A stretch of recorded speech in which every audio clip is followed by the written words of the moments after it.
doing today? So today I had a few people ask for how I digital plan. I do both. I first do it on the computer. This is the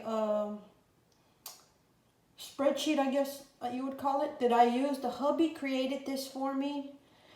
This is a mock budget. This isn't an actual budget, but the numbers are not accurate or whatever. But this is what I use, and then I put it on paper and I go from there. So here in this first little box, I have income, and it's the main income, the bonus, savings, rollover, and I have two other spots. Sometimes there's miscellaneous written down in those spots. I will say before I start that I am recording on my iPhone. I don't know how to record from the computer, so I am not doing that. So I apologize if it's glare or if you can't see really good, but this is the best that I can do. So that is the income, and I have a few spots left on that. Then you get the total at the bottom. I do get it to populate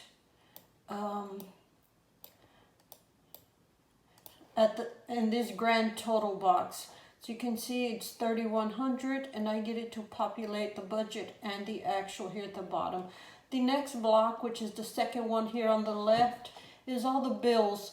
I need to see if the hubby will add extra lines in that.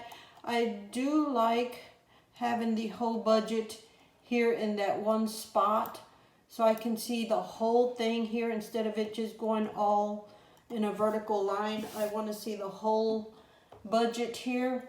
We have a list of all the bills plus a buffer, and sometimes there's more than that, but that is everything that I can fit in there. And you come up with the total, and like I say, it will populate right here. It says monthly bills, and you get an amount for the budget and the actual. And then here at the bottom you have other expenses, and we will talk about the savings, how that works. The cash envelopes, I have all the regular stuff that I usually don't do cash envelopes because everything's digital, and I'm slowly converting to this spreadsheet because the hubby did set it up to be functional more than just this. We'll get to that in a minute, but all the cash envelopes are here. Everything pretty much has a percentage. He put in here the percentages of each category that you spend on versus your amount of income, which is rather interesting if you want to look at it that way. I don't use the percentage. He's the one that will go in here and look at what percent of our income do we spend on groceries. I don't really look at that number. I just keep it up to balance with everything. And like I said, that's all the cash envelopes we have. The total is there. You come down to the grand total, there's the cash envelopes, and the number is there as well. The next one is the extra debt payment, and we just have one loan, which is Bank of America, and you can put an amount there that you want to budget, and then the actual amount, and it will as well populate here with the extra debt payments. It'll populate the budget and the actual, and then this is the sinking funds, this whole box here on the right, and that's everything that you would need, that I would need. Like I said, the numbers are incorrect. For the sake of this video, the numbers are not correct. I just randomly push numbers through the whole thing. He does have this set up to where last month's final totals populate here. So it's interesting that I don't have to like copy and paste or anything like that. It'll just populate. So when I'm forward planning, like right here I have the November budget. Right here you can see November budget. It would populate here. So you have emergency money, unplanned, 2020 challenge, next month's money, Christmas, birthdays, gifts, pet stuff, clothes, vacation, haircuts, and then you have all the other little things. You know, you got to have a medical, dental, auto, trash, propane, butane, whatever natural gas that you may use, car insurance, home insurance, and septic. So that's all that, and you have the due date. I like to put that because these colorings are indicating here at the bottom. These are indicating that they're not monthly, but they do have like a due date. Some of them are bi-weekly. I mean, by every few months. Some are yearly and some are bi-monthly. So I try to keep a date on that, so as a reminder of all that. But anyway, you have the due date, the beginning balance if you added money, and if you subtracted money, and then your total, and then what percent you saved. And that is the whole thing. These numbers here, the minus, I don't fill out, nor the cash envelopes. I went ahead and had the hubby install these two lists here, or I guess, I don't know what you would call this, like a ledger or a tracker. And pretty much you would enter the date. I like to put checking or cash envelopes, and then you would put, if it's groceries, gas, household, pet, all of that. And you would enter, say you went out to eat, and it was your cash, spending, then it was Mickey D's, and the amount was well, I can get this, $15. So it'll populate that for you. And I do have it set up here, but I erased it, which, like I said, this is a copy.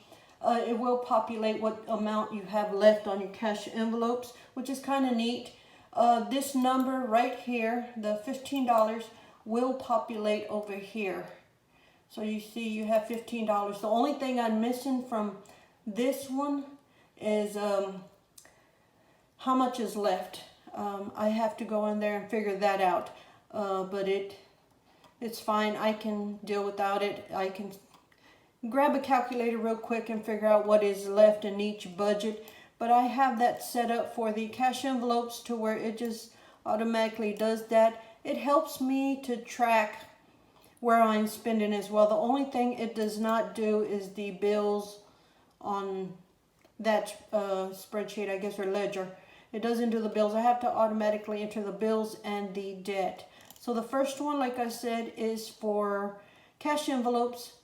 The second one is for the savings, seeking funds, or whatever you want to call it. And it's the same thing. You have the account, whichever account you used. If you used a credit card, if you used cash or whatever, you can keep up with all of it in there, and you just see when was the last time you logged something on that account, and you can start from there is the way I do it.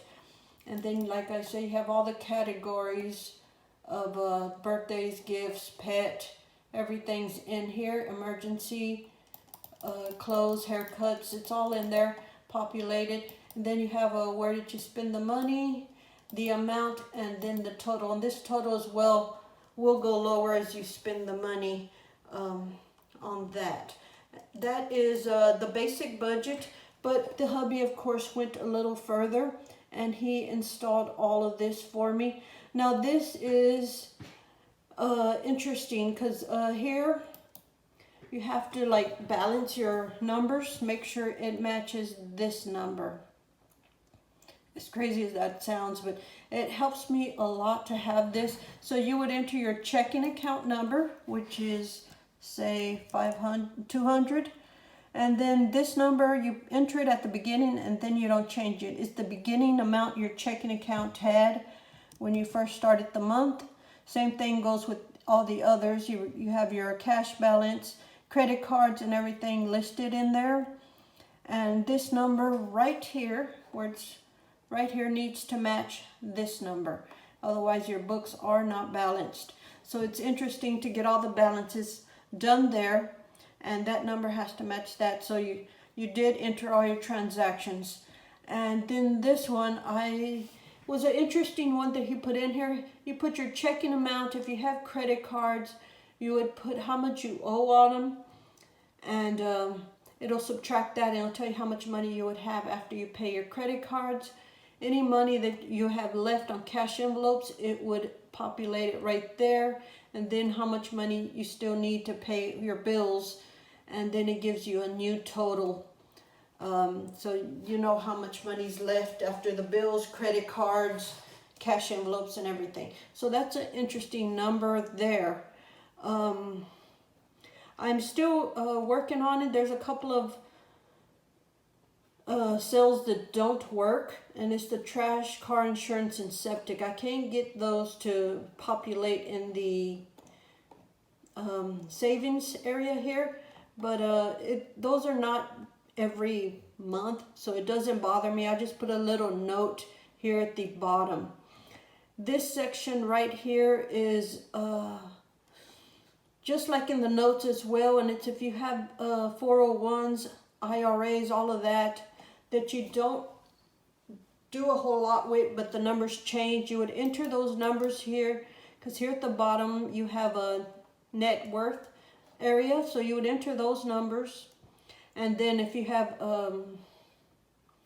loans or whatever, you would put them here, and you would then populate it in this area. It will automatically populate in here. You have for your assets.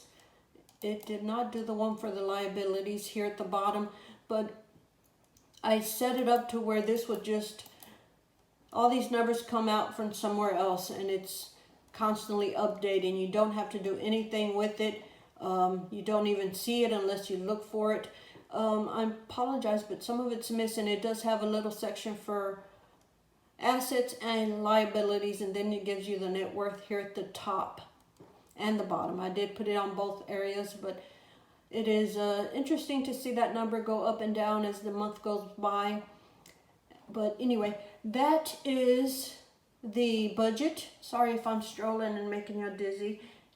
That just made me dizzy. But like I said, this is the budget, and it's weird, but I like that the whole budget is in one frame, I guess, and I don't have to stroll up, left, right, or anything.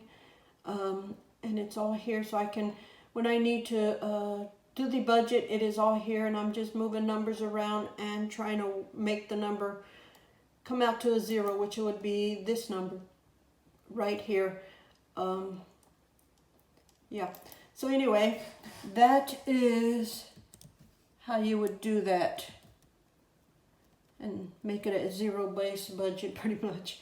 But in case you're wondering how sometimes I can do it so quickly, like I said, the hubby created this spreadsheet for me, and then he added these 2 columns, so I don't have to write all that stuff down and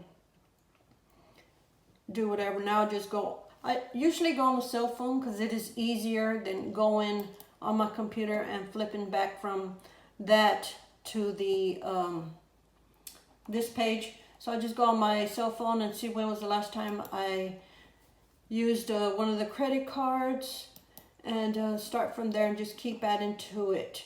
But yes, that is the budget. If y'all have any questions, I will try to answer them. Please don't ask me how he created this category drop down. I don't know. I would have to ask him for that information. He did do both of them there.